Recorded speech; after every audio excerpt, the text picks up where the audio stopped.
So one of the very exciting things about being in Cambridge, and particularly near MIT, is the innovation ecosystem that has evolved and is really just taking off.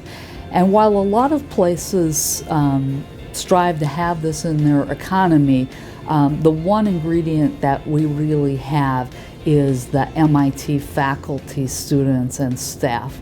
There's just an amazing culture here at MIT that's more than 100 years old, that's about innovation, having porous borders. It's not enough to have an original idea. You have to make that idea work for the world. And that isn't something that's always been valued in other places. The other thing in the MIT academic culture is that the first set of buildings, which are now 99 years old, were all built interconnected. And we're having this interview here on a day where the wind chill is -2. And that's particularly valuable because once people are inside, they're always interacting with one another, and the boundaries between disciplines are blurred. So those two factors, the one being just the strong drive to show the impact to practice, and the other being this porosity and interdisciplinary, really makes this a unique ecosystem. In the density that's right around the university, there are literally dozens of companies that are in walking distance. So the density here is just amazing. These companies represent IT companies, some of which we think about as being historically West Coast companies like Google. And then we also have a huge a biopharma cluster in the area. And that extends not only from Kendall Square near the T-stop on this eastern side of campus, as well as to the west. And last year, Massachusetts had more IPOs in biotech than did Silicon Valley. And in this ecosystem, our relative proximity to the Harvard hospitals, we're just across the river from MGH, has been hugely important. And we actually structure things at MIT so that we take advantage. One of our newest structures, IMES, is focused around the medical discoveries, and this has formal ties with the Harvard Medical School and the Harvard hospitals, as well as tech transfer, in addition to the traditional academic research that goes on.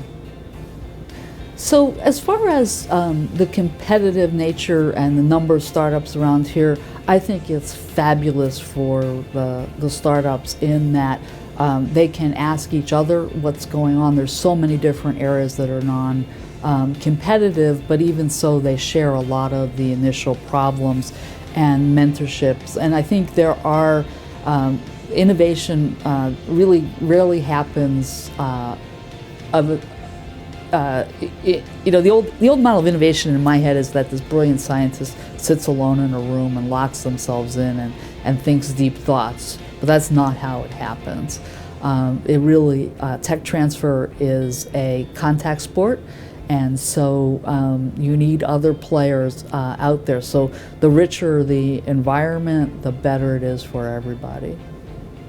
So I'm really bullish on the whole area of Kendall Square and what is happening. In space renovation, our big initiative is Kendall Square, which will make almost 2 million new square feet of space right around the T for both academic and commercial use. So we're really seeding this dense environment even more.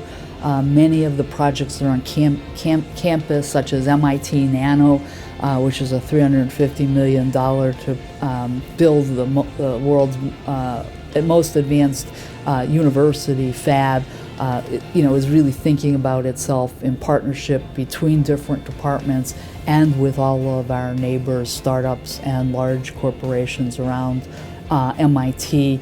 I'm thrilled that new companies like Philips and General Electric have decided to move headquarters here, and their business interests further expand the things that are already happening in Kendall Square around IT and around healthcare. We'd really like to see other areas such as robotics and lighting and digital healthcare, which the state of Massachusetts is interested flourish also in the Kendall Square area. As far as innovation goes and technology transfer, MIT has been doing this for a long time, and what we are really trying to do is codify those things that really will make it easier and lower the barriers to innovation.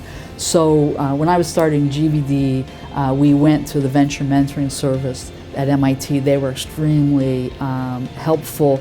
And there were other entities around MIT that can help, but they were all sort of scattered around, and you needed to find them yourself.